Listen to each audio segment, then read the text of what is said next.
Y doy paso a la tercera disertación, en este caso a cargo de un equipo de 3 profesionales: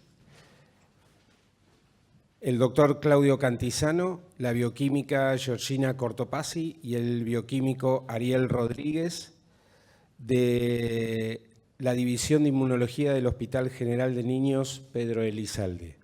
El doctor Claudio Cantizano es médico, especialista en pediatría y en inmunología y jefe de división de inmunología del Hospital de Niños Pedro Elizalde. Y los bioquímicos Ariel Rodríguez y Georgina Cortopassi son parte de la planta del laboratorio de inmunología del mismo hospital. Así que doy paso a Claudio para la última disertación. Gracias a todo el equipo. Bueno, buen día. Muchas gracias al comité organizativo por invitar a la División de Inmunología del Hospital Elizalde para estar presente en este congreso. Y si me permite, María Soledad, voy a tomar conceptos que dijiste y aparte me hizo viajar a mi propia historia, ¿no? Mientras hablabas de estos avances tecnológicos que tenemos cuando empecé inmunología, estaría en el año 92, 93, teníamos, bueno, obviamente hemograma, proteinograma y teníamos las inmunoglobulinas que las hacíamos por inmunodifusión radial. Separábamos los sueros, tomábamos la placa de agar, la sembrábamos. No miren así porque ustedes no conocen, miran como diciendo, este viejo que habla. Ustedes eran muy jóvenes, no habían nacido por ahí. Y mirábamos con un lente cuántos milímetros difundía, veíamos lo que el fabricante decía a los milímetros, a cuántos miligramos, anotábamos cuántos miligramos, y eso era nuestro diagnóstico de inmunodeficiencias. Pero como surge el tema del SIDA, comienza a tener más auge también los linfocitos T, los linfocitos B, teníamos los glóbulos rojos de Carnero, que hacíamos las rosetas por el microscopio y podíamos ver cuántos linfocitos T, cuántos B, y bueno, con eso atendíamos los pacientes con HIV que lo atendemos en el servicio de inmunología en nuestro hospital. Y con eso éramos felices. Teníamos pocas inmunodeficiencias primarias, teníamos la gamma. Me acuerdo cuando tuvimos el síndrome de hiper-IgM, wow, ¿qué pasó acá? Alguien leyó mal la inmunodifusión, porque no puede ser que no tenga A, no tenga G y que tenga mucha M. No podía ser, había que hacerlo de vuelta. La hiper-IgE, no saben, consultábamos con Celasco, con Oleastro del Garrahan, ¿cómo puede tener una IgE tan alta y las inmunoglobulinas normales? Bueno, eran pocas inmunodeficiencias, más de eso no teníamos. El avance tecnológico siguió avanzando, también la patología del HIV permitió más desarrollo de las poblaciones linfocitarias, mucho más avance con los macrófagos, linfotropos, macrófagotropos, las cepas virales, comienza mucho. Empiezan a haber más patologías, pero hasta ahora seguíamos, como decía María Soledad, muchas infecciones, más de 8 otitis, más de 2 neumonías, meningitis, infecciones graves, inmunodeficiencias primarias, ¿sí? Antecedentes familiares. Más de eso no teníamos, pero yo creo que en los últimos 10 años fue que nos está pasando por encima los avances tecnológicos. Se describieron ya más de 500 inmunodeficiencias primarias. Entonces, este paradigma de inmunodeficiencias primarias es que empiezan a aparecer otras enfermedades con disregulación, con linfoproliferación, con neoplasias, con cuadros de alergia distintos, con muchas manifestaciones autoinmunes, con muchas manifestaciones autoinflamatorias, los inflamosomas. Entonces, cambia el nombre por errores innatos de la inmunidad, que es el que usamos actualmente. Y para colmo de todo esto, antes decíamos, bueno, el gen está mutado, esto no se expresa esta proteína, esto no funciona, esto es para menos. No, ahora nos complicaron más porque hay genes que no es que no funcionan, sino que funcionan demasiado. Entonces tenemos genes con pérdida de función, genes con ganancia de función, entonces el mismo gen nos va a llevar a fenotipos clínicos distintos. Entonces nosotros, desde el punto de vista clínico, no podemos más. Necesitamos a los bioquímicos. Por eso también resalto el trabajo de los bioquímicos en inmunología y necesitamos trabajar junto con ellos para llegar a un diagnóstico preciso. Todo esto lo vamos a bajar a través de un caso clínico que tuvimos en el hospital. Es una paciente femenina que no llega ya a los 17 años y como ustedes pueden ver, desde los 4 años había tenido internaciones por cuadros gastrointestinales, bueno, gastroenteritis como cualquier otro paciente puede tener, pero ya a los 5 años tenía neumonías recurrentes, tenía internaciones por derrame pleural y comienza a aparecer la candidiasis oral. Una candidiasis oral que a pesar de la medicación iba y venía. Esta candidiasis oral ya se transforma en una onicomicosis en pies y manos y está confirmado por un cultivo. Posteriormente, a los 7 años, ya tiene varicela no complicada, aparece el herpes zóster, o sea, como ven, tenemos cuadros bacterianos, cuadros micóticos, tenemos cuadros virales. Después pasa un periodo que no tenemos mucha información, los padres separados y otros problemas familiares, está ahora a cargo del padre, pero empieza con una diarrea crónica que lo va a llevar a consultar en varios lugares, consulta en ambientes privados, se diagnostica enfermedad celíaca, a pesar del tratamiento y obviamente dietético, continúa igual, va al hospital Udaondo, en el hospital Udaondo se le hace la biopsia donde se observa un aumento de linfocitos intraepiteliales, pero no les da clínicamente para una enfermedad celíaca y con sospecha de inmunodeficiencia, de un error innato de la inmunidad, los mandan a inmunología del Hospital Elizalde. No hay otros antecedentes familiares. Esto es el examen físico, lo que podemos ver, la candidiasis oral, ¿sí? Y estas las onicomicosis, los pies. Pero además teníamos un adelgazamiento extremo, pesaba 26 kilos, recuerden 17 años, ¿sí? Tenía regular entrada de aire, tenía patología pulmonar crónica y amenorrea. Esta es la radiografía de tórax, donde ustedes pueden observar ya un compromiso crónico con un patrón fibrótico, con atelectasias, bronquiectasias, los senos cardiofrénicos están totalmente perdidos y una espirometría con una incapacidad ya mixta. Bueno, la tomografía para que ilustrar las bronquiectasias y todas las alteraciones pulmonares que va presentando. Y a nivel del laboratorio general encontramos esputo positivo para hemófilos influenza. En el parasitológico tenía Giardia lamblia, fue muy difícil y se hicieron varios ciclos para poder erradicarlo. A nivel químico no había ninguna otra alteración, la serología HIV fue no reactiva y a nivel de la amenorrea se estudió también por endocrinología, se lo dio reconstitución, se sustituyó con estrógenos para tratar de regularizar el ciclo, nada más. Y bueno, y ahora viene la parte de inmunología, por el cual invito a Ariel Rodríguez que nos explique un poco y que nos ayude con el diagnóstico, a ver si podemos llegar a algo.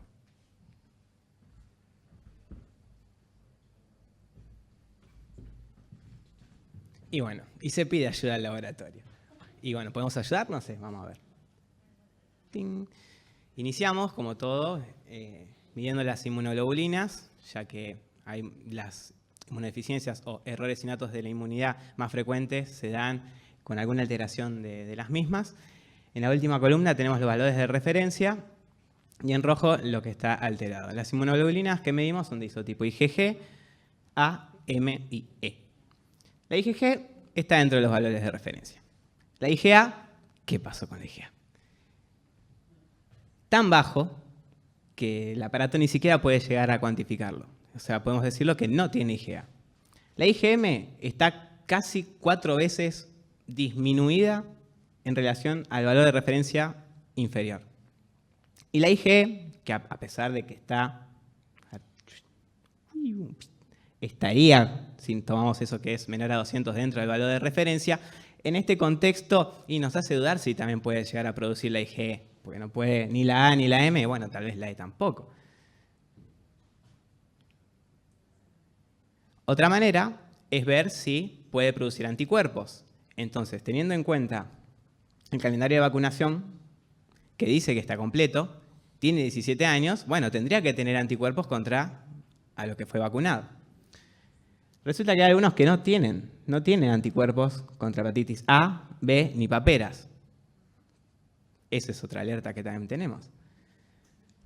Isohemaglutininas, teniendo en cuenta que su grupo es 0, factor de RH positivo, pero más que nada es grupo 0, tendría que producir anticuerpos contra A y B, ¿no? Bueno, resulta que no tiene B y la A es como muy poco, no es suficiente. O sea, está alterado también. Hay una alteración acá en la producción de anticuerpos. Antes de pasar a la otra parte del sistema inmune, porque tenemos la parte humoral y tenemos la parte celular. Si nosotros sospechamos que hay una alteración en el sistema inmune, ¿por qué no sospechar también que hay una alteración tal vez en la tolerancia y producir autoinmunidad? En nuestro laboratorio de inmunología del Hospital Elizalde tenemos integrado también el laboratorio de autoinmunidad, por lo que podemos evaluarlo todo junto. En este caso particular y en este caso puntual de la paciente, de ahora, no presentaría ninguna alteración, por lo menos en el primer abordaje, de algún signo de autoinmunidad. Por lo tanto, continuamos con la parte celular. Rojo, alterado. Pero vamos por parte. Las poblaciones linfocitarias, como el primer abordaje para el estudio de las células en el sistema inmune, tenemos CD3, que son los linfocitos T, que estaría aumentado. Bueno, ok. CD4, que ahí entraría, ¿no? CD8 estaría aumentado, pero acá la relación 4 y 8 está alterada, porque se supone que la relación tiene que ser 2-1. Tendríamos que tener más 4 que 8 en sangre. Bueno, ahí tenemos una alteración. ¿Qué pasó con el 19? 19 son los linfocitos B. 1% o prácticamente nada, muy disminuido y demás. Y las NK, 6% está en el inferior del valor de referencia. Pero bueno, esto es lo que nos llama la atención. Muy disminuido los linfocitos B y esta alteración 4 y 8. Por diferencia, esto es algo porcentual, puede ser que los T estén aumentados por una cuestión de porcentaje, de relación de porcentaje. Si está muy disminuido lo B, entonces por porcentaje, para llegar al 100%, estaría aumentado lo T. Igual tenemos que ir viendo. Si vamos al hemograma, observamos un hematocrito leve, muy levemente disminuido, hemoglobina también. Pero ahora, si prestamos atención a la serie blanca, tenemos que los linfocitos también está levemente disminuido según el valor de referencia, pero bueno, tenemos que la información anterior de que los linfocitos B son casi muy bajos, bueno, esto también nos llamaría la atención. Esto también es un contexto real, no siempre decir, bueno, es una linfocitopenia, hay que tenerlo todo en consideración. Acá tendría un poquito más de valor esta disminución. Vamos a estudiar las subpoblaciones. Todo alterado. Tenemos de los CD4 una disminución de lo naive. Memoria aumentada, como veníamos viendo en las otras charlas. Casi acá. Terminal, disminuido. Reguladores, disminuido. Hay una alteración en las subpoblaciones TCD4. CD8, también. Bueno, disminuido, lo naive. Central, un poco aumentado. La efectora, muy aumentada también. Lo terminal, aumentada también. Claro, no teníamos muchos linfocitos B como para poder estudiarlo, pero igualmente teníamos que ver qué es lo que estaba pasando. Lo que pudimos cuantificar fueron los naive. Recién que están aumentados los linfocitos B naive. Lo demás era tan poquito que no podíamos llegar a la cuantificación. ¿Qué es lo que pasa acá? Yo digo, está bien, hablábamos de la estabilidad para poder llegar a un diagnóstico, a un fenotipo y más. Yo tengo como este concepto, que no me puedo acordar de dónde fue que lo escuché, de la inmunodiplomacia. Que el sistema inmune tiene que seguir trabajando, digamos, es así, no hay otra chance. Esté alterado o no esté alterado, le falta una pierna, esté medio rengo, esté equilibrando, tiene que seguir funcionando. Entonces, cuando recibe el estímulo y tiene que funcionar contra ese estímulo, va a empezar a buscar ese balance y va a haber algunos parámetros que van a estar aumentados y otros que van a estar disminuidos. Cuando se llega a esa estabilidad, ahí vamos a encontrar las características que nos permiten arribar al diagnóstico porque fue lo que se fue describiendo. Pero ¿qué pasa si en realidad justo encontramos al paciente en un estado anterior, en un estado en donde todavía está buscando ese equilibrio? Bueno, eso es la realidad que podemos llegar a encontrar y podemos llegar a tener distintos parámetros que por ahí no están asociados o sí, o todavía falta alguna otra manifestación. Para ello, y para ver cómo continúa este caso clínico, invito a la bioquímica Georgina Cortopassi a que nos dé un poquito más de luz de qué es lo que pasó acá. Bien, bueno, hola, continúo. Bien. Entonces, hasta ahora vimos una paciente que tiene un amplio espectro de manifestaciones clínicas y resultados de laboratorio. Por eso, a modo de ejemplo, y para destacar estas cosas importantes, vamos a repasar que la paciente tiene infecciones fúngicas con etiología confirmada para Candida albicans, también infecciones bacterianas y virales, enteropatías, linfocitopenia, disgamaglobulinemia, resultados de serologías vacunales e isohemaglutininas alterados y también un estudio de poblaciones linfocitarias con una relación CD4 y CD8 invertida, una disminución de los linfocitos B, que es algo para destacar, disminución de células NK y un perfil alterado de las subpoblaciones linfocitarias, tanto B como T.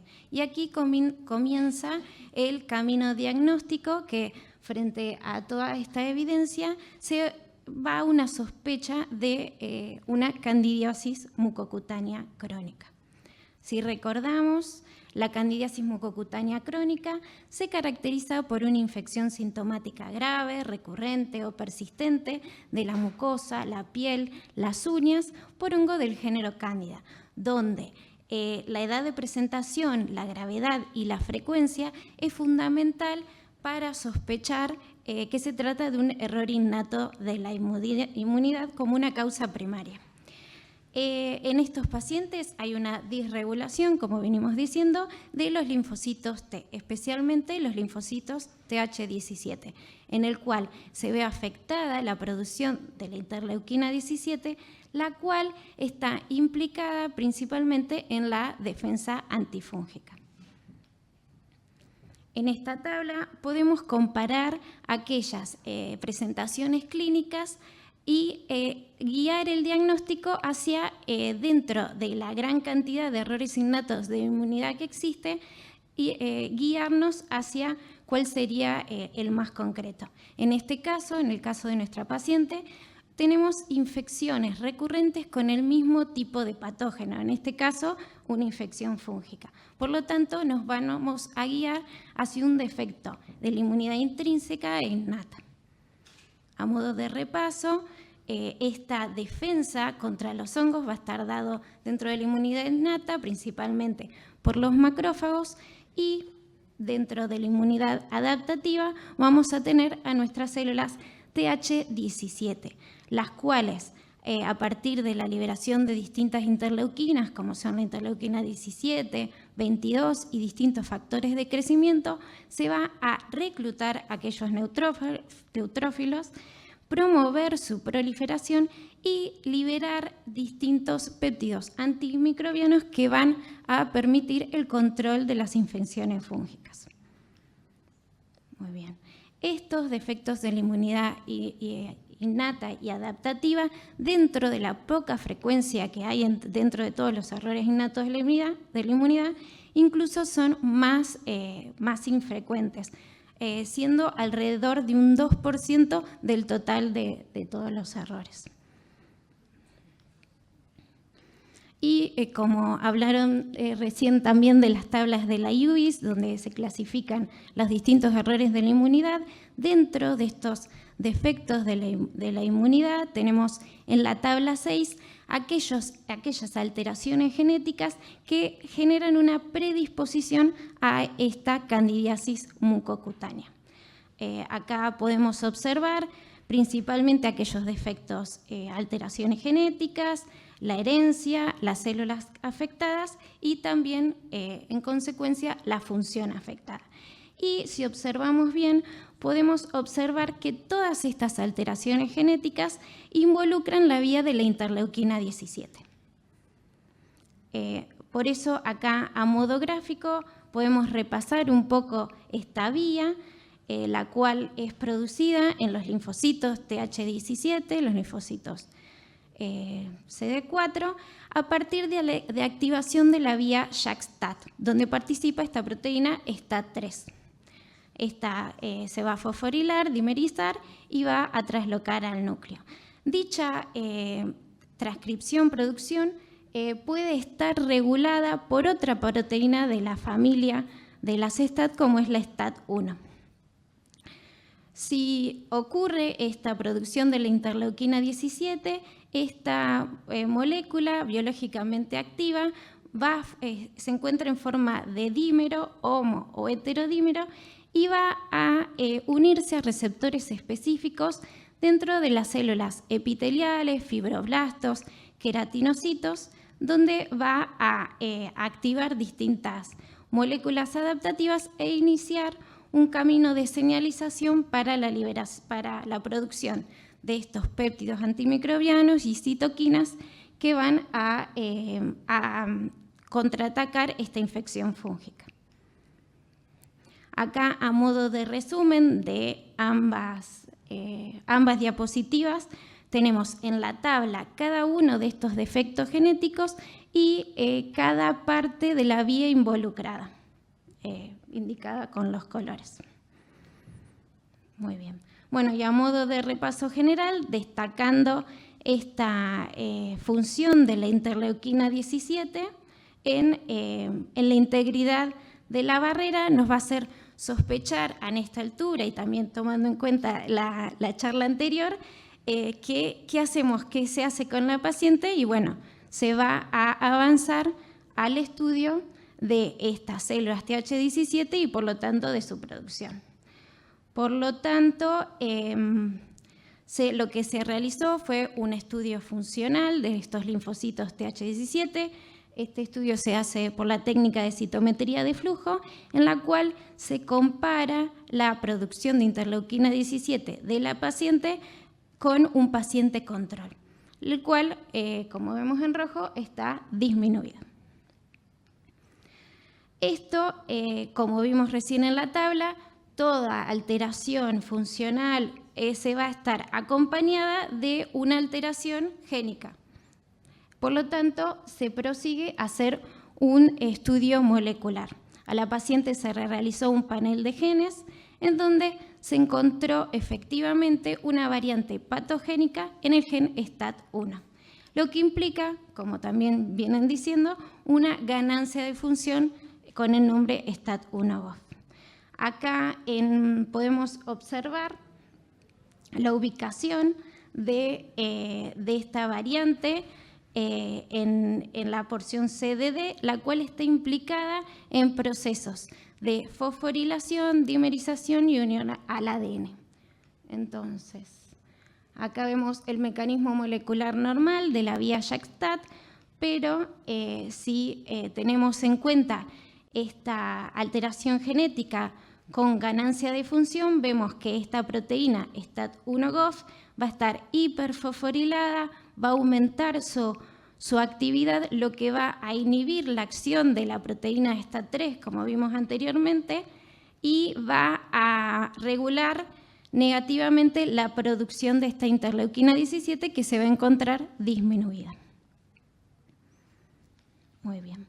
Volviendo a la tabla, una vez que ya tenemos diagnóstico, ya sabemos cuál es la alteración genética que presenta la paciente, si comparamos con la bibliografía, vemos que efectivamente hay coincidencia entre lo que dice la bibliografía y lo que le sucede a nuestra paciente.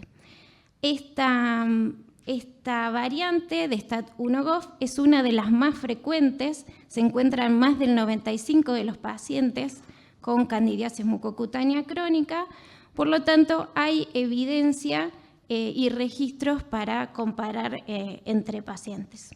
Acá destacamos también que la paciente hasta el momento no evidenció ninguna alteración en la autoinmunidad, lo que sí está registrado en otros pacientes con candidiasis. Muy bien. Y ahora el doctor.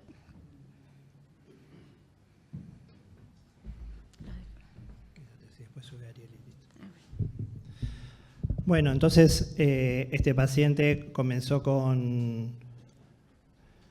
Bueno.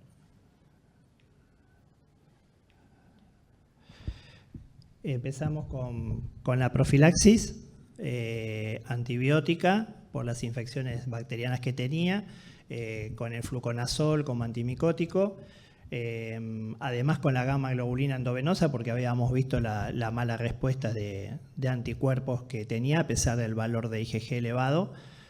Y con eso habíamos logrado, esto se hizo de entrada y con esto habíamos logrado ya controlar un poco con el tratamiento para la giardia. Conseguimos que el paciente comenzara a alimentar y a recuperar el peso y también había empezado a mejorar la onicomicosis. Por otro lado, después ya se empezó a tramitar los inhibidores de JAK, que es la indicación que tiene. Está con tofacitinib, también se puede usar ruxolitinib, el tema es el costo, así que la obra social nos dio el tofacitinib, que lo está tomando.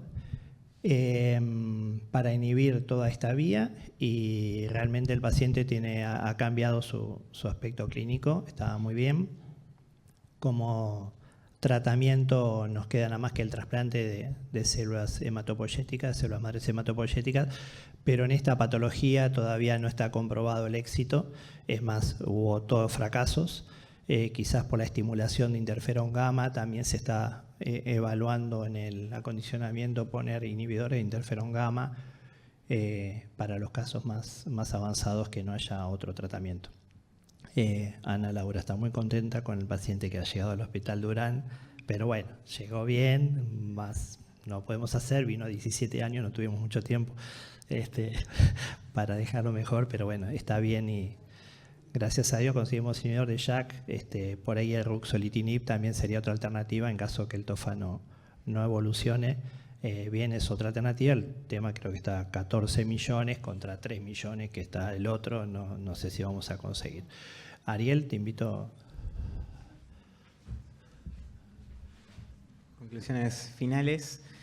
Bueno, el diagnóstico preciso fue posible gracias a la identificación de las alteraciones inmunológicas y de las variantes genéticas de las que son consecuencia. Para esto es fundamental la comunicación y el trabajo en equipo. Siempre se menciona esto de trabajar y demás, comunicarse y demás, pero uno por ahí dice, ¿cómo lo hacemos?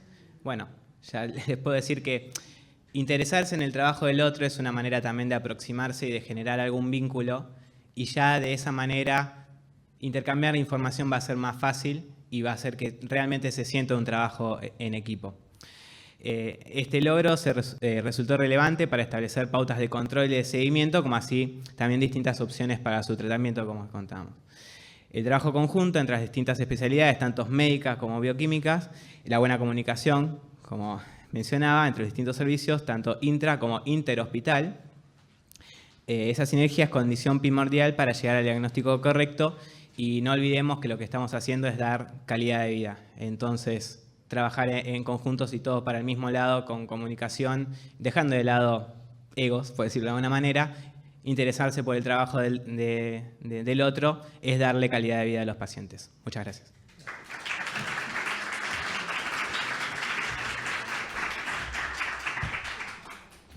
Muchas gracias al doctor Cantizano y a los bioquímicos Rodríguez y Cortopassi por tan buena presentación. Finalizamos las 3 disertaciones. Me gustaría, en función del tiempo, dejarle espacio a las preguntas para poder hacer un cierre. Tenemos 5 o 7 minutos. Si alguien desea hacer alguna pregunta puntual, doctor Gustavo Martín, adelante. Gracias. Bueno, yo tengo 2 preguntas, una para Ana Laura y otra para Sole.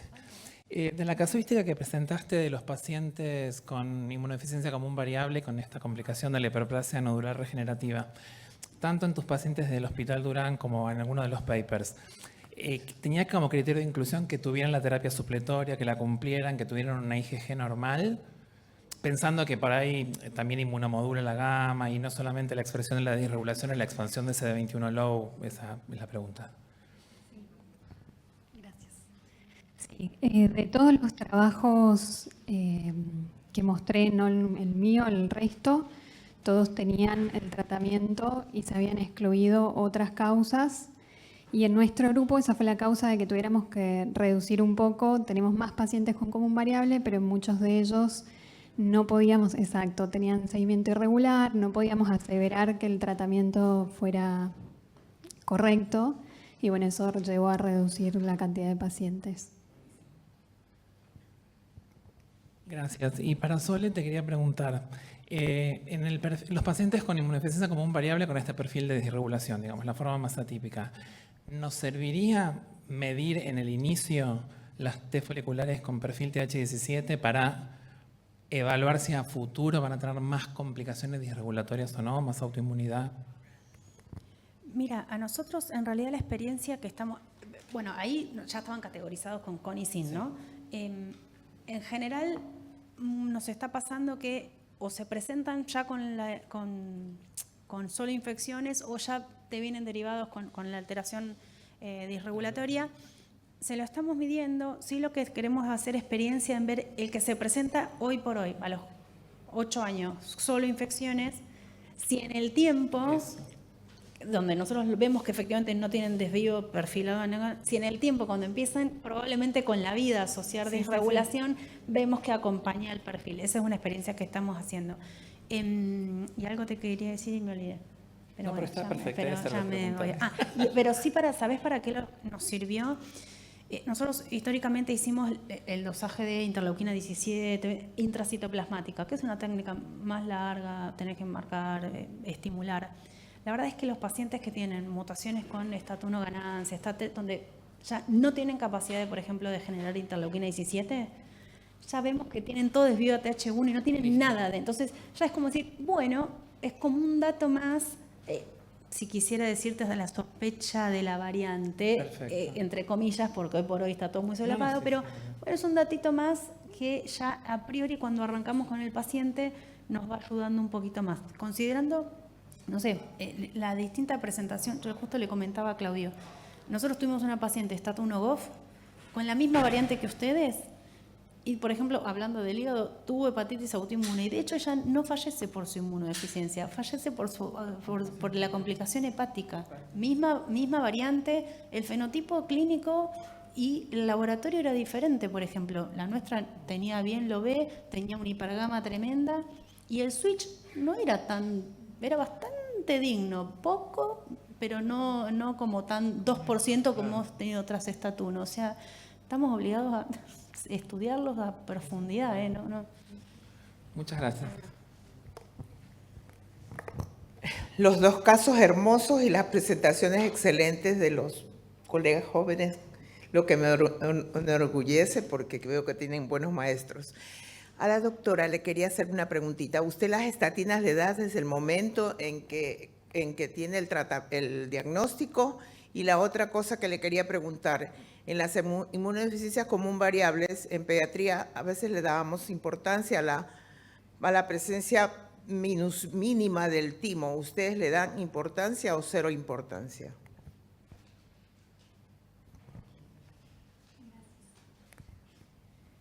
En cuanto a la pregunta de las estatinas, lo que recomiendan los autores es iniciarlo extrapolado del consenso de Baveno, iniciarlo en el momento del diagnóstico de la hiperplasia. La verdad es que nos sucede a nosotros en nuestra experiencia con adultos que es difícil llegar al diagnóstico porque la discusión que tenemos, por ejemplo, con los hepatólogos es que no piensan que al ser una enfermedad no cirrótica, que realmente la elastografía nos dé utilidad, que es lo que ya está demostrado en los estudios actuales. Entonces eso retrasa el inicio de este tipo de terapia que podría evitar la progresión. Y una vez que ya tienen el diagnóstico de hipertensión portal clínicamente significativa, en esa instancia el uso de las estatinas tiene menos evidencia de la utilidad, que es en el momento en el que en general terminamos diagnosticando a nuestros pacientes. Elastografía no tenemos en nuestro hospital. Sí, pero tenemos que derivarlo a otro centro, lo cual, bueno, entorpece un poco, porque ahí depende de la indicación del hepatólogo del centro y, bueno, es algo con lo que tenemos bastante inconveniente por ahora. Y respecto al timo, no encontré bibliografía que recalque alguna asociación particular con la hiperplasia nodular regenerativa. Gracias a usted. ¿Alguna otra pregunta? Muchas gracias a los Bueno, disertantes. Antes que se retiren, sí me gustaría agradecerles. Ha sido un orgullo y un honor contar con ustedes hoy. Sé que todos los asistentes han disfrutado y aprovechado mucho las 3 disertaciones.